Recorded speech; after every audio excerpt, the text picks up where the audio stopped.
1950년 9월 15일 새벽 5시 메가더 장군의 인천 상륙작전이 시작하게 됩니다. 모두가 반대했던 작전이었지만 성공적으로 작전이 이루어지자 한국전쟁의 전세가 뒤바뀌게 되었습니다. 그 여세로 9월 28일 수도 서울을 수복하고 10월 1일에 38선을 넘게 됩니다.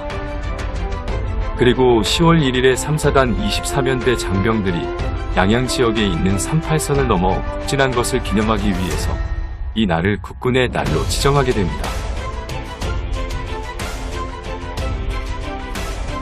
1950년 10월 1일 중국 베이징에 하나의 서신이 도착합니다. 그 서신은 패전 위기감에 직면한 북한 김일성이 마오쩌둥에게 지원을 요청하는 편지였습니다.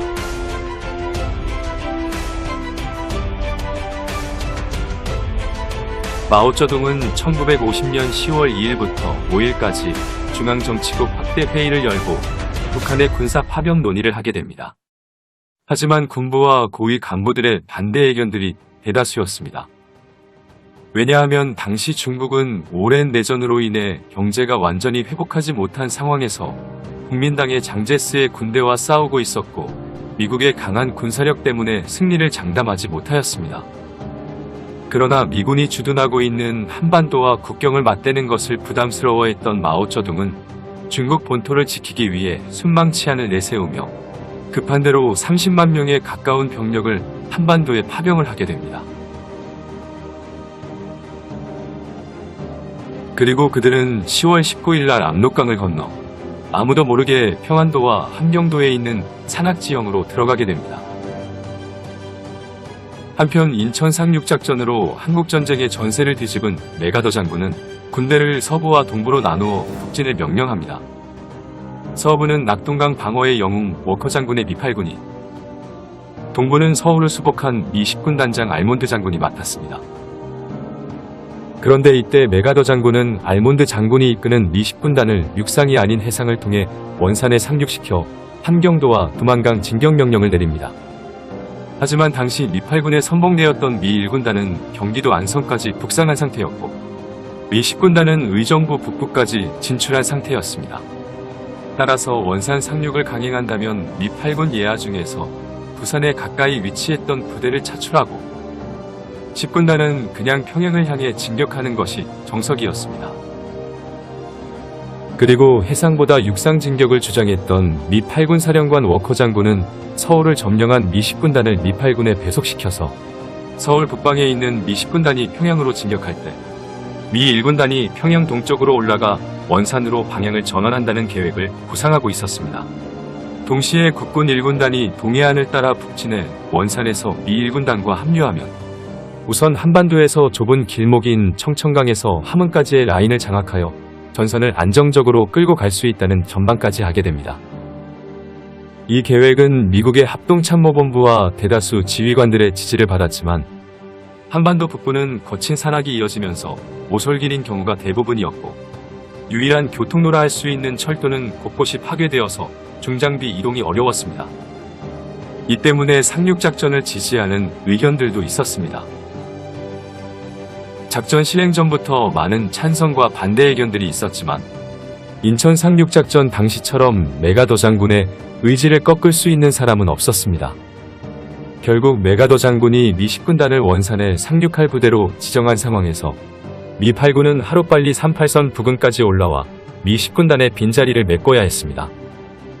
그리하여 미 8군은 파죽지세로 10월 19일에 평양을 점령하였지만 많은 병참물자들이 미 10군단의 원산 상륙작전을 위해 투입되면서 서부전선 미 8군은 병참물자를 제대로 공급받지 못했고 진격이 더디게 되었습니다.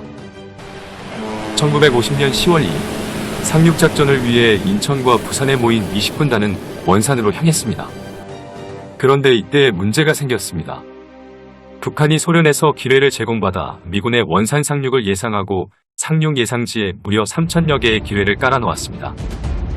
결국 보름 가까이 동해바다를 위아래로 오고 가며 기뢰 제거에 시간을 보내야 했고 기뢰를 제거하다 두 척의 미군 소해함과 한국 해군 516정, 일본 소해정 19호가 침몰되는 피해를 입었습니다. 결국 10군단에 소속된 미 해병 1사단은 10월 26일에 원산항에 도착하여 10월 28일에서야 상륙을 마치게 됩니다. 하지만 동해안을 따라 북상한 국군 1군단이 10월 14일에 원산을 이미 점령한 뒤였고, 기뢰 제거를 하는 동안 아까운 보급품과 전력을 낭비하면서 원산 상륙은 별다른 의미가 없었습니다. 원산 상륙 작전으로 체면을 구긴 메가더 장군은 자신의 실수를 만회하기 위해 10군단에 빠른 북진 명령을 내립니다. 그리하여 작전을 바꾸어 10군단 소속 미 보병 7사단을 이원에 상륙할 것을 명령하였습니다.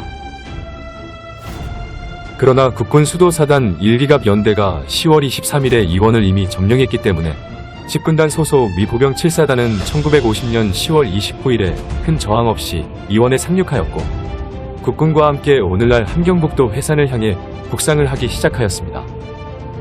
그러나 북진을 하고 있는 유엔군과 국군을 기다리고 있는 중공군들이 평안도와 함경도산악 지형에서 매복하고 있었습니다. 당시 중국 마오쩌둥은 한반도 파병전에 총사령관 펑더화이에게 유엔군과의 전면전이 아닌 방어적인 전략을 지시했었습니다.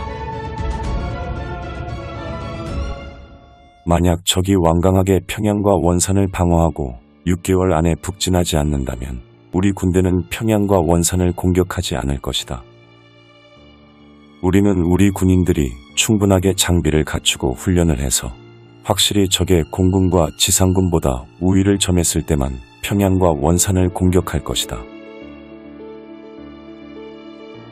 마오쩌둥은 수세에 몰린 김일성을 돕기 위해 군사를 한반도에 파병한 이유도 있었지만, 실질적인 파병 목적은 미군이 한중 국경을 넘어오는 것을 막기 위한 것이었습니다. 즉, 자유민주주의 세력들의 진출을 막기 위해 마오쩌둥은 북한을 버퍼존 지역으로 지정했습니다. 또한 마오쩌둥은 무기와 수적으로 우세한 유엔군들을 무찌르기 위해 적들을 아군이 유리한 지역까지 계속 유인하면서 깊이 끌어들인 후 무기와 수적으로 우세한 적을 분산시켜 일시적으로 아군의 수적 우세를 확보하여 분산된 적을 공격하는 각계격파 전략을 지시했습니다. 즉, 가장 중요한 적전 지역에서 수적 우위를 확보된 상태로 적들을 집중 공격하겠다는 전략이었습니다. 하지만 1950년 10월 12일 미국 트루먼 대통령은 미국 중앙정보국으로부터 압록강 근처에 있는 중공군들이 한국 전쟁에 참전할 가능성이 없을 거라고 보고를 했습니다. 그래서 트루먼 대통령은 메가더 장군과 한반도의 북진 전략을 의논하기 위해 메가더 장군에게 회담을 제안하였으나, 메가더 장군은 작전 지역으로부터 멀리 벗어날 수 없다는 이유로 회담 장소를 북태평양에 있는 웨이크 섬으로 제안하였고, 트루먼 대통령은 이를 수락하였습니다. 그러나 11월에 미국 의회 선거가 있었기 때문에 트루먼 대통령은 인천 상륙 작전을 성공시켜 한국 전쟁의 전세를 역전시킨 메가더 장군의 유명세를 이용해 미국 국내에서 지지를 받고 싶어 했습니다. 그리하여 1950년 10월 15일 새벽 6시 30분 트루먼 대통령은 웨이크 섬에 도착하였고, 메가더 장군은 30분 전에 비행장에 나와 트루먼 대통령을 기다리고 있었습니다. 하지만 정장 차림으로 하고 있었던 트루먼 대통령이 비행기에서 내렸을 때 메가더 장군은 작업복 차림으로 윗옷에 단추를 채우지 않고 낡은 모자를 쓴 채 트루먼 대통령에게 경례를 하지 않았다고 합니다.